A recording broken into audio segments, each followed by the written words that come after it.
So Lewis, this is my first time in the Formula One bubble. I got on the plane yesterday. I was the only black person on the plane. I've come here.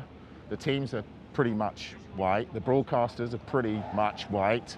The rest of the media almost exclusively white. How alone do you feel?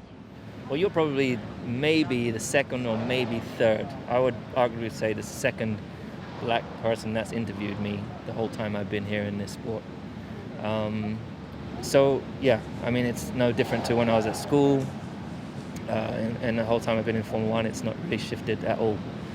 We are seeing some small changes within my team, which you know you saw. I don't know if you saw it in Austria when Stephanie was on the podium with me, but I don't know. I don't look at it as I'm alone, because I work with I've got a lot of great teammates that I work with, so I never feel alone. But in terms of representation, of course I've been one of the very few here that are representing the community. I want to take you back to when George Floyd was killed. Explain to me, if you can put it into words, what you felt when you saw that. It just brought up a lot of emotions, I think, for everyone naturally watching, and I think for me it just brought a lot of emotion that I had held, that I suppressed, I guess, over the years of the different experiences that I've personally had. Since the age of 5 was the first time that I noticed it at school. I was bullied, so then I wanted to do karate when I was 6 so I could defend myself, because again I was probably one of 2 of black kids within the schools. And I don't know, I think bringing up those emotions that I didn't even realize that were there, I was very, very surprised by it. And it's not like I have not spoken about it before, the lack of diversity within my sport, but it's never been heard. No one's ever listened. No one's ever cared to go and do anything about it, do the research, which is why then, and I thought me being here would be enough. Hopefully it would inspire some young kids coming up, but it is an expensive sport. But when I talk about diversity, I'm not talking about drivers. That's probably the last part of the straw, the end of the straw. But it's all the other great job and opportunities there are here, and all of the whole sport and the whole industry has not been casting a net wide enough to allow people from minorities to come through. And so that's why we've set off the Hamilton Commission, which I'm on conference calls every week, trying to make sure that goes where and does something, because there's a lot of commissions I think that don't. So what's the plan with it then? Tell us about it. What do you hope to achieve? Well, what I notice is that it's not something you can just change over time. It's not about firing people and swapping them for people of color. It's not about that. It's really understanding what the barriers are. This research, and I've got an amazing group of people that are on this commission, who some are in politics, some are on the ground in black communities, some are in education. I think at the end of the day, it does come down to education, and the goal is not to do something short term. It's about setting something up and providing a recommendation for these different businesses that are here, these companies that are here, and how they can go about improving the diversity within their own organizations. And it has been great to see the response particularly from Mercedes. I'm most impressed with, out of the whole sport. And naturally you can say that's because I'm there with them, and we've had very difficult conversations. But Formula One also has said they're open to moving forwards. But again, a lot of people don't know how to do it. They're like, and so that's why I've got to do this research. And it's it's already just in the early stages of this research. It's quite interesting to see. And there's a lot of group conversations that we're having with kids, about young students that are at uni, ones that have not finished, and trying to find out what the root cause of the situation is. The goal is, at the end, is to have a more diverse and a sport that represents the outer world, which it, in my opinion, currently doesn't. It's amazing you're doing that, and it matters. Let's be honest, that is important. And also the stand you've taken matters. How hard was it to be the man, to be the person who stood up and went, no, I'm going to let the world know something has to change? Honestly, it was really easy for me, because that's just how I've always been since I was a kid. I've never been afraid of standing up for what I believe. I've never, whilst, maybe in times in my life I've been pushed to keep my mouth shut, but I don't think that inspires anyone, and that doesn't inspire progress. And I know there are so many people, for me, when I felt those emotions, I was like, I don't want my niece and nephew to feel what I feel as mixed race kids, feel what I felt growing up. I don't want to have, other young kids out there or young teenagers, adults, who a lot of people have a lot worse. But I want to be a part of the solution, shifting it for the future. And so for me, it's like, okay, we've got to make the stand. We've got to make your voice heard, because I'm winning all these races, and I'm like, what is it? Doesn't actually mean anything unless you do something with the platform that it then provides you. And so I think all these years I feel like things happen for a reason in some ways, and I think all of us probably are looking for what our purpose is. And for me, as I said, I've been winning these races and succeeding and wondering, what does it all mean? What am I going to do with this? And this came around this year, and I'm really, really proud grateful to be a part of the big fight that everyone out there is fighting for. You should be proud. What you've done is special. I want to take you back to your emotions, because I found, Lewis, after everything happened, I was exhausted. I was bombarded with people wanting me to come up with the answers. I didn't have all the answers. I had blind rage. I was all over the place. And you say you managed it. Did you not have to? That was the same. But how? Talk us through that, because most black people around the world would have felt, I guess, the same thing. And I was lost, and it was really hard. Did you find interesting. that? It's interesting to hear that, because I was very much the same at home, and just so confused of what I just saw and how people were allowed to get away with that in today's world. You see, 60 years ago, Martin Luther King was on peaceful protests trying to fight for this, and it's such a shame that we are still, 60 years later, we're still fighting the same thing. There is still such a more divided, it feels like, than ever around the world.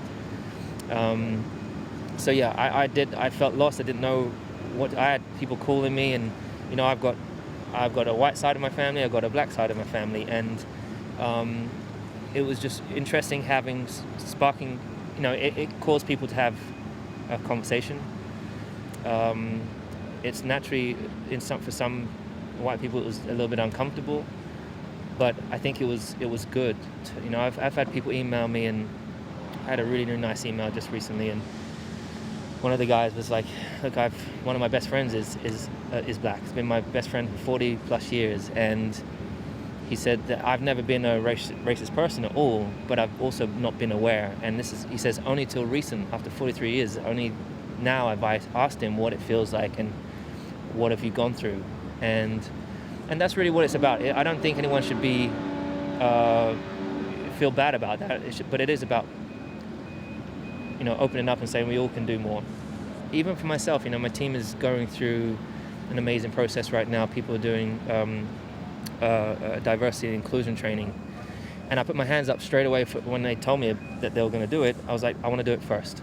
So, because it's not that only white people need to go and do absolutely. this. But you're right, it isn't just for, and it shouldn't really be the responsibility of the black community to be out having to push for this. This should be equal rights. It's for everyone, and there are those that are in high positions who say, well, all lives matter. And I tell you, that's so frustrating, because it just shows that there's still a real lack of understanding. But then, but that is the way it is, and we have to just keep pushing and trying to empower people in high positions to spark, not be on the defense, because that's what often happens. It's encouraging people to engage and want to be a part of moving forward, and realizing that a more diverse ecosystem is stronger overall and better for the future of the sport. Absolutely. Does it affect the day job? And the reason I ask that is I find sometimes it seeps into my consciousness when I'm working, and I struggle sometimes, and I just sit behind a desk. You're sitting behind a wheel, driving at 200 plus miles an hour. Do you find a way of blocking it out, or does it come in there sometimes? No, again, it's, for me personally in this racing environment, I've been here for a long time, so I manage it. There is a desk that I sit behind here, but I'm a try to be the best teammate I can be. So, but if you again looking at when you're on the grid, my whole team take the knee.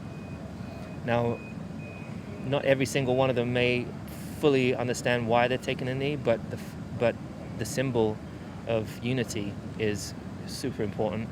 And we're hoping that by us doing that, we encourage the other teams to be aware. But there's a lot of people here that say it doesn't affect us. It's nothing to do with us. Why do we have to be a part of it? And that's a lot of these big brands that are here.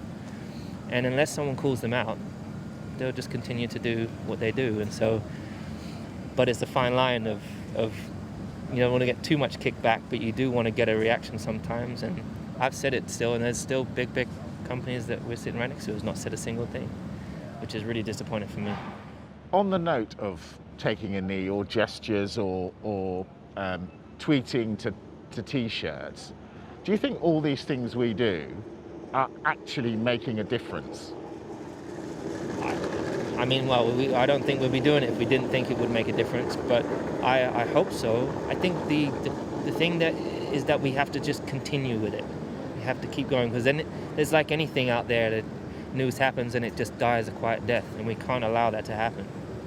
If I stop talking about it, if I stop taking a knee at the forefront of the pinnacle of motorsport, and I stop wearing this mask, reminding that this is still an issue, then it will just go back to normal, and this will be in 10, 20 years the same layout that it's always been, and the access for minorities and people coming up will still be the same. I think I've been put here for a reason, and I think I've got to be, I like to think a part of that to continue to work, even beyond my racing time here, keep working with the organization to as I said, to making it more diverse. And I think that could just be I would even want to watch the sport more. I know still today there's a lot of young black kids that don't watch this sport because they don't see, except for me, they don't see people in the pit stops, they don't see people in catering. I've heard people say about golf, we're diverse because we've got Tiger. I've heard it. Yeah. I guess there are people in Formula One who say the same thing because they've got Lewis. Yeah. How much work has got to be done to convince people that isn't enough? And is your success giving people an easy way out? I definitely think, I hear a lot from people about my success here. I hear it about Tiger. You hear it, people, mostly white people, some people that I've spoken to have been like, well, you look at all the actors, you look at the actresses, you look at the sports stars, they're all the top ones are black. But so it's a difficult conversation to have, but again, I don't have all the answers. I'm learning along the way too, and it's a debate that I'm happy to get into, but I don't have all of the answers. I'm learning, I'm reading more and more about what is happening in the world, why we are where we are, what the problems happened in Haiti, why Haiti is such a poor country yet it's got such beautiful roots, all these, where it's all stemming from. I've learned a lot about where my family came from. In fact, that I'm mind's blown that my family, my granddad and grandma are part of the Windrush generation. Okay. That I wasn't even told that when I was younger. That wasn't even taught about at school. So, it's a fascinating time, and I do think we just got to keep on talking about it. And I think hopefully with this, the commission is going to give me a much better understanding of what needs to be done. Absolutely. Now, I read a fabulous article of you talking about how Muhammad Ali inspires you. Me too, but I'm old enough to have seen him box. What is it about him that makes you feel like that? I think Muhammad was naturally just such a charismatic figure. I don't know, there is no other athlete out there that can come out and say, I'm going to beat that guy, and come out with all those jokes and then arrive and do the job. Because psychologically, it's the toughest thing to do the talking and then deliver. I'm good at what I do, but I can never sit here and I'm going to kill everyone this weekend and then go out. I dare you. Yeah, nah. I'm conscious of karma will come back and hit me. But I think it was his charisma, and I think more importantly, when I was a kid, being one of 3 black kids at the school of almost 2,000 kids, I felt when I was reading about him, about what he stood up for, he didn't have to do what he did. He didn't have to stand up for what he believed in, but and he was alone almost when he did. I think that's really empowering to see people who put so much on the line, like Tommy Smith, who got thrown out of the Olympics for standing for what was right for people and for human rights. It's not a political thing, which a lot of these organizations say, well, we shouldn't get involved in politics. It's a human rights issue, and there's many of them around the world. And when it comes to human rights, there's no limit to what you can do if you do stand for what you believe in. So I think that's really what he inspired me to want to do something positive. Not only be the greatest if I work and dedicate myself to what I do, but also stand for something. But you slipped into his shoes. You are the modern day Muhammad Ali. You found something that people will listen to you, that even transcends your brilliance on the track. Do you ever sit back and think, my grandkids are going to be so proud of me, not just because I was the best driver, but because I did something that mattered? I don't think about that. I mean, did you think about that when you were 35 years old? I'm not that old. Jeez, I'm gonna be a while. You have grandkids?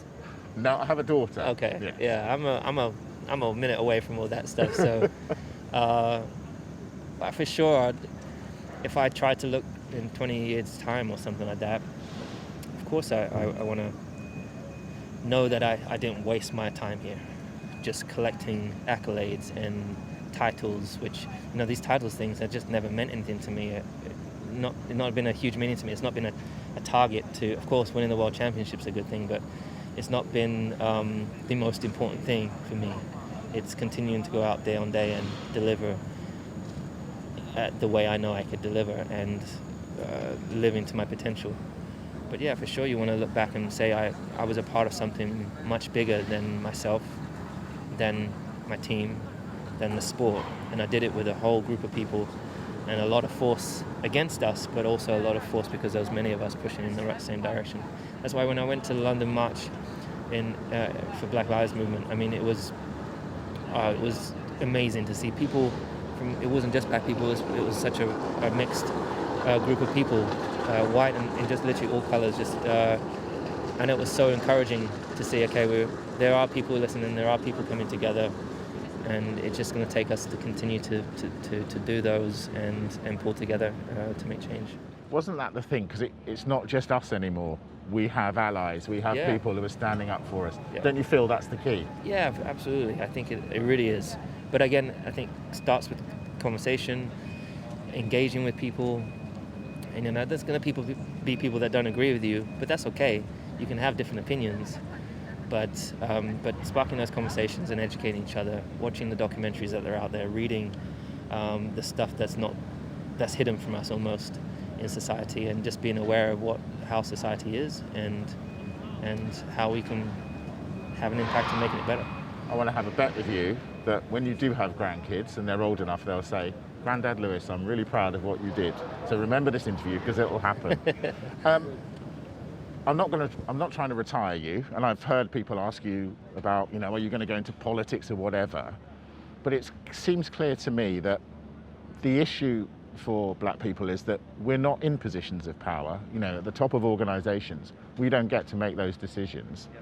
When you do retire, is that something you would consciously think about, like running a team or just running an organization? Absolutely. I mean, so if you look at all athletes, there's not many that own big businesses beyond their sporting careers. So that is definitely, I would love one day to have a business of some sort that I own and be, in building that, the foundation of that would be about diversity, being from the get-go, being as widespread as we can be. And yeah, you do see, there are a few that get into high positions, but not a lot. In any of the Fortune 500 companies, in a lot of these big organizations, I bet you any money, every single one here, there is no one on the top, on the board. There was no one of color, for example, in any of the CEO roles, CFO and down. So I mean, I don't know what I can do in that space, but I think, again, it does come from trying to understand the grassroots, as I said, with these barriers, and understand why some of these students that go into black students that go into universities don't finish. A lot of black students don't get to do the extra curriculum because it's expensive. There's all these different things. So I do hope that the work that we're doing, because there's a lot of work, it's really intense. When I sit on this board call with these guys, are so intelligent, and I definitely feel a little bit out of place. But because they're from the highest of universities, highest education, and the most knowledgeable about the situation. So I'm trying to be a sponge and absorb it all. But yeah, I'd love to be able to shift it so there's opportunity. It's about opportunity. It's not about giving positions for the sake of this whole cause. It's about creating opportunities and then helping youngsters earn the right to be in those high positions. Well, in your words, we've got to keep on it, and you're doing a great job. Fantastic. I'd like to think that I made myself proud as a youngster. There's definitely been, it's been a journey. It's been lots of ups and downs, lots of mistakes, lots of things learned, and lots of positives. And I'm still, every day trying to learn how to do better, be better. But yeah, I mean, I never would have thought that watching Michael win the 7th world title, I mean, that was so far-fetched of an idea. So I would always say, okay, it's Ayrton. I'm going to try and go out there and do what Ayrton could do. But even that was so far-fetched. But I just try and encourage people out there. Like, I really am, as there are so many people out there, living proof that if you truly continue to believe, do not give up. I hope that your parent, the story of my dad is really probably the most important part, what a family can do together. It's not really, people see me out here on the top of the podium, but I did it with a lot of people, a lot of help behind. I couldn't have done it on my own. And so it's encouraging those parents to believe in their kids and not push them too far, but support them in whatever it is they want to do, and not shoot them down, because a lot of people, because they've failed, or not failed but not had the opportunity, often then project that negativity onto their kids, Yeah. And instead use the opportunity to live through them, maybe. That's what my dad's done, He seems to think that he would be a racing driver if he had the chance. But there's still time. Yeah, he still looks good. So he's still in great shape, but he can't drive like I can. Fortunately. Earlier in the season, you told us that this wasn't the right time to talk about what you're going to do next and signing a contract and whatever. Millions of fans around the world want to know what's next for Lewis Hamilton. Can you give them an idea? Not really. There's no change since the last time that I was here. Look, I'm in between this time. I definitely think about it. I think about what's next. I'm working on many different projects away from this, that are big enough for me to talk about right this second. But I'm working on all these other things whilst trying to be the best prepared I can be. Still training, still trying to understand my body, still working on my diet, still working on my mental preparation. And so, while still carving away and trying to be a better driver and a better sportsman, because I don't think I'm at my peak. I think I'm in a good area for sure, but I still want to continue to race. But I don't know how much longer that will be. It's definitely not going to be a long time before I stop. So this is a period of time where I've got to slowly work out what the future holds. It is bright, whatever I decide to do. But it also has to be aligned with the times. It has to be aligned with my values. It has to be aligned with what the team is planning to do. So all I can say is I plan to be here next year. So at least you got a bit of time, not to worry. I hope that we can get back into a normal season next year. This one's been so difficult, been compact and compressed as it has been. So, and I miss the fans. This sport really isn't anything without the fans. It's cool and all, these cars, but without those fans making this atmosphere, it's electrifying when they're here. And I really have to say I've really, really missed it. And now I know from this year that when I stop, that's the thing I'm going to miss the most, is being around those crowds, seeing the roar, seeing the support when you're on the podium, and being on that journey with those people, because some of them share their stories with you just from that short moment you get to speak to them, and it's super inspiring.